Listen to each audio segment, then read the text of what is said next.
سے حاصل کیا، اس نے کہا جی اللہ بہت سخت ہے، اور جس خدا کا تعارف ہمیں ہمارے ماں باپ اور یہ معاشرہ کرواتا ہے وہ خدا نہیں ہے جو قرآن میں ہے، اللہ تو اپنے معاملات میں بہت سخت ہے۔ یہ کتاب انذار ہے، تبشیر اور بشارت ان کے لیے جو بات مانتے ہیں، جو نہیں مانتے ہیں ان کے لیے عذاب کا کوڑا ہے یہ کتاب، کیونکہ اللہ ہے نا، یہ کائنات اس نے اس لیے بنائی ہے کہ آپ جانوروں کی طرح کھائیں پئیں، اولاد پیدا کریں اور مر جائیں۔ انسان کو اس نے اپنے لیے پیدا کیا ہے، پوری کائنات انسان کے لیے اور انسان کو اپنے لیے۔ وما خلقت الجن والانس الا لیعبدون۔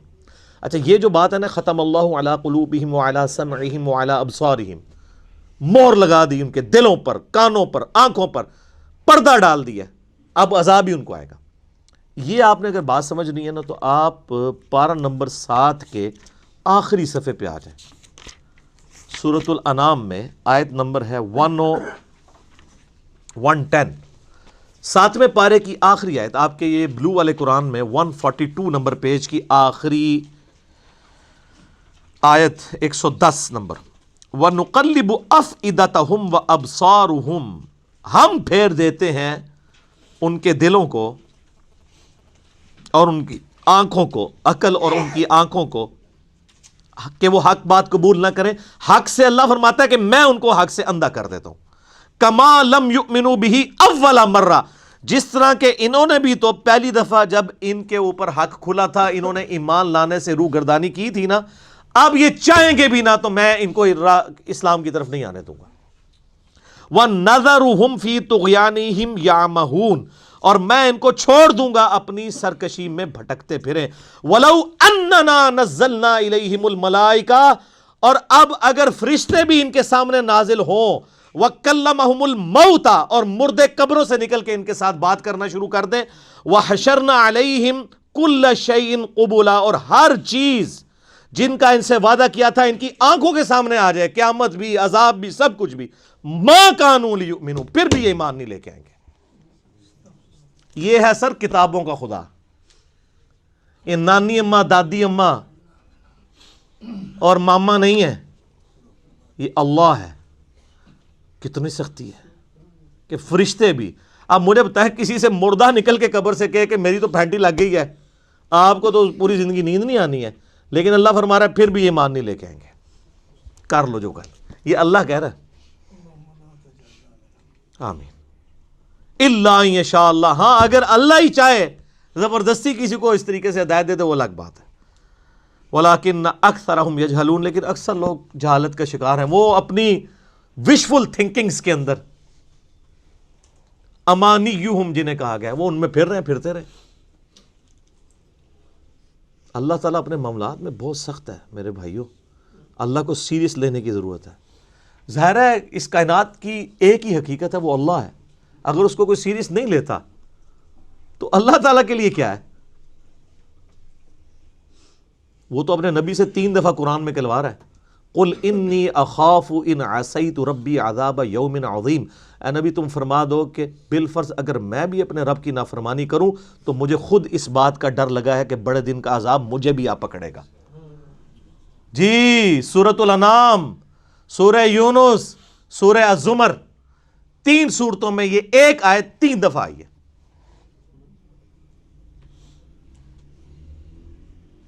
آپ مجھے بتائیں جو آپ کو کہتے ہیں جناب ہم بخشوا لیں گے، ہم اپنے مریدوں کو لے جائیں گے، اور تو انہوں کھنگن نہیں دینا کسی نے ہوتے،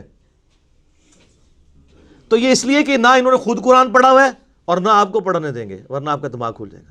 او جی گاڈ از آل لونگ، یہ کرسچنز نے بھی ایک دھوکہ دیا ہے نا، گاڈ از آل لونگ، تو میں نے ان کو بھی پھکی دی تھی کہ اگر گاڈ از آل لونگ ہے اور وہ آل لونگ کا کنسیپٹ پھر صوفیاء کے ہاں ادھر مسلمانوں میں بھی داخل ہوا، وہ جی اللہ کو ہماری نمازیں چاہیے، اور سر اللہ نے کب کہا مجھے تمہاری نمازیں چاہیے؟ اللہ کہتا ہے تمہیں تمہارے لیے نمازیں چاہیے، اللہ کے لیے نہیں، اپنے لیے۔ گاڈ از آل لونگ، او آل لونگ اس کے لیے ہے جو اس کا بندہ بن جائے گا، باغی کے لیے نہیں۔ تو پھر میں نے ان کو دنیاوی طور پہ ایک الزامی جواب، اینٹی وینم پھکی دی ہے کہ بتاؤ تمہارے دشمن کی بھی بیوی ہو اگر کوئی اور اس کے چھوٹے چھوٹے 4 بچے ہوں، کیا تم اپنے دشمن کے لیے خواہش رکھو گے کہ اس کی بیوی چھوٹے چھوٹے 4 بچے چھوڑ کے مر جائے اور اس کے بچے سوتیلی ماں کے ہاتھوں پٹتے رہے، ان کے مینٹل ماڈلز تک بدل جائیں؟ سارے کہیں گے نہیں نہیں جی، کیوں نہیں؟ دل پسیجتا ہے. اچھا آپ کا دل پسیجتا ہے اور آپ نے ہمیں یہ کہانی کرائی ہے کہ اللہ تعالیٰ ماں سے اتنے گنا اور دادی سے اتنے گنا اور نانی سے اتنے گنا محبت کرتا ہے, تو وہ اللہ روزانہ ہزاروں ایسی عورتوں کو موت کیوں دیتا ہے جن کے 4 چھوٹے چھوٹے بچے ہوتے ہیں؟ اس پہ ساروں کی زبانیں گنگ ہو جاتی ہیں. اگر وہ آل لونگ ہے کیوں موت دیتا ہے پھر؟ آپ تو اپنے دشمن کی بیوی کو بھی موت نہ دیں, وہ روزانہ ہزاروں ایسی ماؤں کو موت کیوں دیتا ہے جن کے چھوٹے چھوٹے بچے ہوتے ہیں؟ اس کا مطلب ہے آپ نے جو احساسات ڈیولپ کیے ہوئے ہیں کہ اللہ اپنے بندوں کے ساتھ یہ کرتا ہے, وہ نہیں ہے. اللہ اپنے احساسات کا اسیر نہیں ہے. اللہ کے وہ جذبات نہیں ہیں جو آپ کے ہوتے ہیں, وہ بے پرواہ ہے. ہاں جو اس کا ہو جائے نا اس کے لیے معاملہ الگ ہے. وہ صحیح بخاری میں حدیث ہے کہ جس نے میرے ولی کے ساتھ دشمنی کی میرا اعلان جنگ ہے اس کے خلاف. اور انسان میرا قرب نہیں حاصل کرتا مگر فرائض کے ذریعے اور نوافل پہ استقامت کے ذریعے اس لیول پہ پہنچ جاتا ہے کہ میں اس کے ہاتھ بن جاتا ہوں جس سے وہ پکڑتا ہے, میں اس کے کان بن جاتا ہوں جس سے وہ سنتا ہے, میں اس کی آنکھیں بن جاتا ہوں جس سے وہ دیکھتا ہے, میں اس کے پاؤں بن جاتا ہوں جس سے وہ چلتا ہے.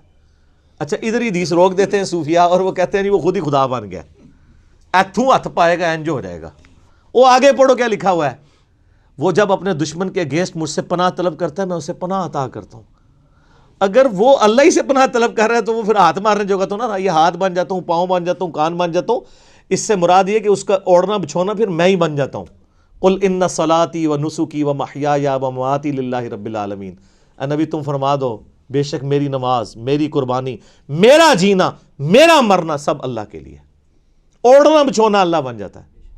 اس حدیث کے آگے الفاظ ہیں اللہ تعالیٰ فرماتا ہے مجھے کبھی کسی معاملے میں ہچکچاہٹ نہیں ہوتی سوائے ایک معاملے کے کہ جب مجھے اپنے کسی مومن بندے کو موت دینی پڑتی ہے. اللہ کہتا ہے میں بھی اس پہ ریلیکٹڈ ہوتا ہوں. کیوں؟ میرا بندہ موت کو ناپسند کرتا ہے. ظاہر ہے موت تو کسی کو بھی پسند نہیں ہے, انسان زندہ رہنا چاہتا ہے اور یہ اللہ نے انسان کی کوالٹی رکھی ہے کہ اسے زندہ رہنے کی خواہش ہے. اسی لیے اولیاء اللہ بھی جب خطاب کر رہے ہو نا وہاں پہ اسپیکر پھٹ جائے تو وہ بھی یوں کر جاتے ہیں لا حول علیہم ولا ہم یحزنون. کیوں کرتے ہیں؟ یہ نیچرل اللہ نے رکھا ہوا ہے. کسی اولیاء اللہ کو کہنا یہ سامنے یہ بٹ صاحب کے پاس جو بندوق بڑی خطرناک سی انہوں نے تانی ہوئی ہے, کسی اولیاء اللہ کو کہنا پڑھ لے کلمہ میں چلان لگاؤں تو آپ دیکھ لیں اس کی کیا حالت ہوگی. یہ اللہ نے نیچرل رکھا ہوا ہے. موت تو اللہ فرماتا ہے کہ میں بھی ریلیکٹڈ ہوتا ہوں. وہ اپنی موت کو ناپسند کر رہا ہوتا ہے اور میں اسے موت دے کے اپنے پاس لانا چاہتا ہوں. پھر کیا ہوتا ہے؟ پھر تو وہ قرآن پاک میں سورہ حمیم میں سجدہ میں آیا نا کہ ایسے لوگوں میں پھر فرشتے نازل ہوتے ہیں, ان کو بشارت دیتے ہیں موت کے وقت. اور پھر سن ابی داؤد میں, سن نسائی میں بڑی ڈیٹیلڈ احادیث ہیں کہ جب ایمان والے کی موت کا وقت قریب آتا ہے تو باقاعدہ اس کو آمادہ کیا جاتا ہے کہ وہ خود کہے کہ میں مرنا ہے. وہ جب سب کچھ دیکھتا ہے وہ کہتا ہے ٹھیک ہے جی جان دو, پہلے نہیں کہتا جان دو. بڑا مشکل کام ہے. پہلے کہنا کہ جان دو تو حضرت موسیٰ علیہ السلام تھپڑ کیوں مارتے ہیں اسرائیل کو؟ میرا وہ بھی کلپ چڑھا ہے نا بخاری مسلم میں حدیث ہے جو. تو یہ بہت سینسٹیو ایشو ہے. اللہ تعالیٰ کے بارے میں آپ اپنے دماغ کھول لیں, یا وہ کتاب کھول رہے ہیں جو بابوں کی لکھی ہوئی نہیں ہے کتاب, یہ اللہ کی نازل کردہ کتاب ہے. اس کو اسی طریقے سے سمجھنا ہے. شروع میں ہی آپ کا کانٹا نکل جائے گا تو آپ کو آگے قرآن سمجھنا آسان ہوگا.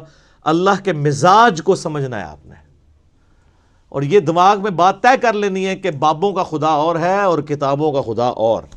یہ آپ جو پڑھ رہے ہیں نا یہ وہ خدا ہے جس کا تعارف محمد رسول اللہ صلی اللہ علیہ وآلہ وسلم نے آپ کو کروایا. یہ وہ خدا ہے جس کا تعارف پیغمبروں نے کروایا, اور پیغمبروں نے ان کتابوں کے ذریعے کروایا جو اللہ نے ان پہ نازل کی تھی.